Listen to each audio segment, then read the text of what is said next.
People, Deluded, I'm back again. Thank you very much for watching and rocking and tuning in.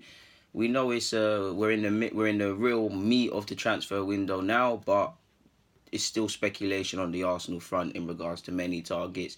I know, ironically, Josh Kroenke has told us to be excited in regards to new additions, but until signings are finalised, people are holding shirts and announcements are made via the club's official channels, online or physical via Sky Sports or something. We haven't signed any players, excluding obviously the young signing Martinelli. So we might as well talk about some of the rumours, pardon me. Malcolm, now Barcelona and Malcolm, it's an eventful summer for them to really and truly. Last season it was eventful for him. 1 minute Roma, 1 minute Spurs, 1 minute Arsenal, 1 minute this club, that club. He ended up at Barcelona. Seems like an individual that on one hand, it's Barcelona, no one can turn him down, or you'd find it extremely hard to turn down Barcelona. But on the other hand, when somebody is making so many different movements in different directions, of course, Roma, Arsenal, Spurs, Barcelona on top of everyone by quite a distance has their own pull and their own values. But if you're constantly chopping and changing, it leads me to believe, was you deciding on your future, or were agents or advisors or people pulling you in certain directions? Because if they were, maybe Barcelona wouldn't have been the best place. Like I said, you can't turn down Barcelona. But they've got Messi, they've got Suarez, they've got Precious, they've got Coutinho, they've got Dembele. There's competition. Obviously, I'm not saying don't relish competition, but it's more likely than not you're not going to play. To give yourself the best chance, you have to go to these clubs, with the exception of a couple, you have to go to these clubs. 9 out of 10 players have to go to these clubs in the peak of their powers, because the mental aspects and the consistency aspects that's needed doesn't really promote growth. Obviously, if they sign Deluded or they sign Frankie De Jong and things like that, these players are quality players, but they've still got to grow. But they can cope with it. Malcolm, there's scrutiny at Barcelona whether you're playing good or not.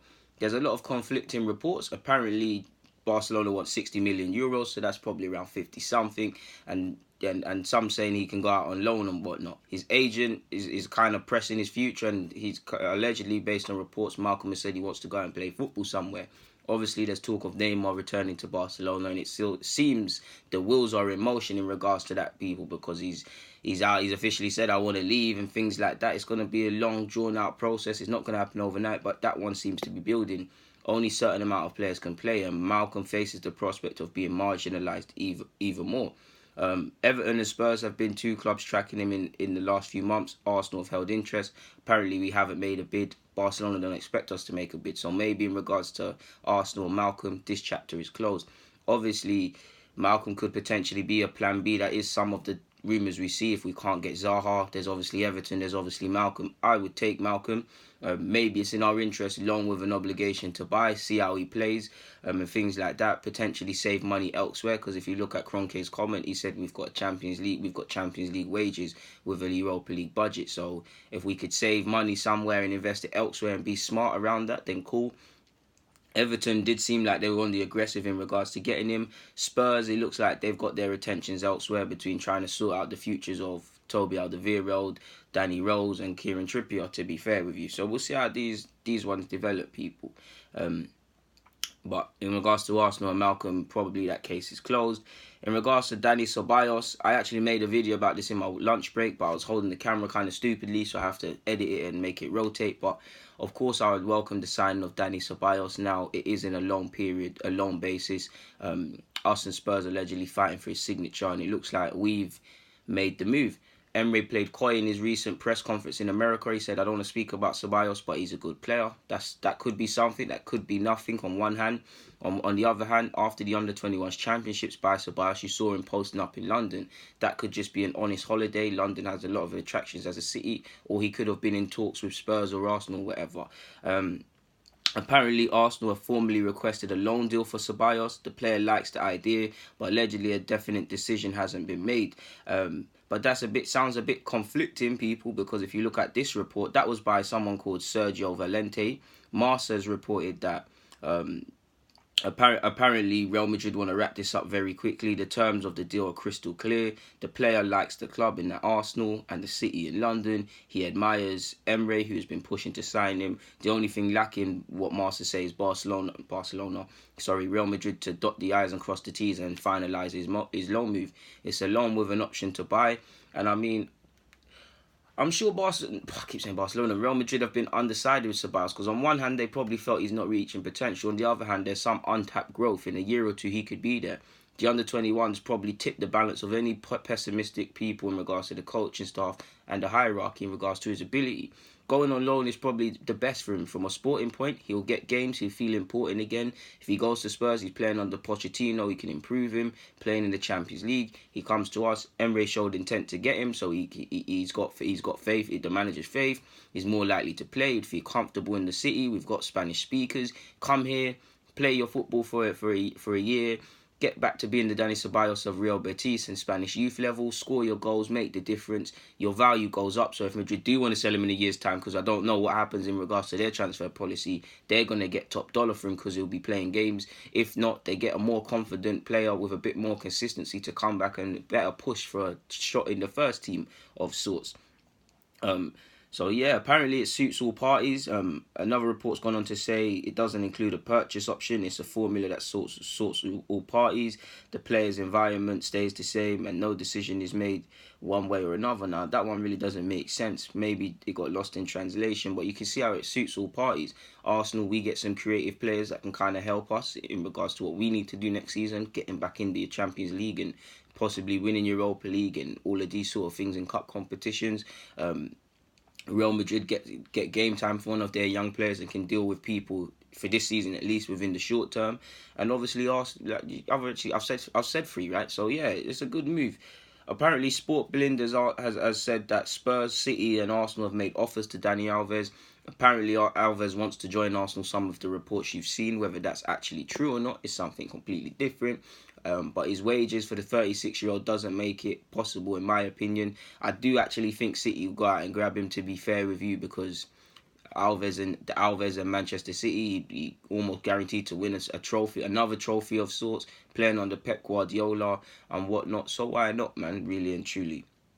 And Spurs, I suppose, on the basis that Trippier is going Atletico, I mean, there's got to be a plan at Spurs because they've brought in some decent players or in talks for decent players. If they're really going to sell Eriksen, Rose, Toby, and Trippier in one window, that could be a bit mad. I think Toby probably, I don't know, something tells me Toby might stay, but he's in talks with Roma allegedly. Eriksen, it doesn't seem like anybody's really interested in him, so he might stay. I know Rose has been told he can't go, and just on the basis, he can't go on tour, but on the basis of Trippier, if Trippier is going to Atletico, you can kind of see how feasible it is for Alves to go to Spurs because there's a spot there. Obviously, it wouldn't be the smartest because he's 36. How long is he? I know he looks after himself and he doesn't look old at all at the end of his career, but how smart is that realistically? It's 1, maybe 2 seasons at most of getting him. Does it make sense similar to us Spurs giving him them sort of wages, regardless of how good Dani Alves is? Potentially doesn't make sense, but it could.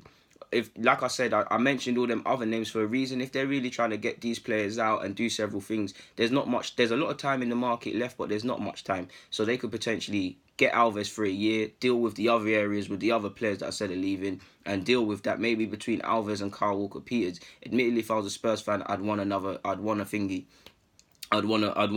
right back. City, obviously, City need a right back. It looks like Danilo will leave. Alves will provide great depth and competition with Walker. Obviously, such is Pep Guardiola at City, and in general at Barcelona, all his clubs. Alves might even find himself playing right wing or playing in central midfield. I don't know if Alves will play game in, game out, but he'd provide a good option to the side, and they'd be able to afford his wages. So it's feasible for all clubs. Admittedly, based on what I've just said, it probably makes Arsenal the least likely to get him, but we'll see, man.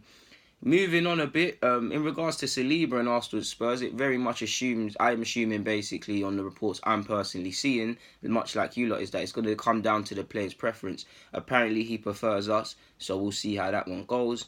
Apparently AC Milan have a real interest in Lovren. Should they fail to sign Lovren, which you've seen that rumour quite a while now, if they fail to sign Lovren, people, then they've got a short list of Mustafi, Bailly of Man United, and Sarr of Newcastle, I believe. So come and take Mustafi, man. You wanted to take everybody else and coaching staff, Gazidez, so come and take him. In regards to... Sorry, people, I got lost here. In regards to Roy Hodgson and Zaha, he's gone on to say, I don't think Arsenal have actually made a bid that has come anywhere near our valuation. I'm sure the player realises that if someone's going to take him away from us, he'll expect clubs to play the market value. So it's still a long way to go. We don't know in regards to any talks for Zaha where we currently stand. And I mean, we'll see how that one goes. I don't want to directly correlate the be excited comments to Zaha signing for the club. But if you look at some of Emre's comments that followed, seeing is believing sort of thing. He didn't name drop Zaha, but he's the first one that went to my head. So Roy Hodgson kind of seems like their stance is softening slowly by slowly, but money talks end of the day.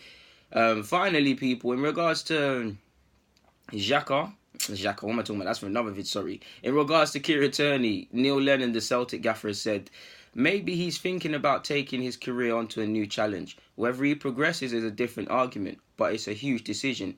If and when Arsenal meet that criteria of price, similar to Zaha, money talks, people.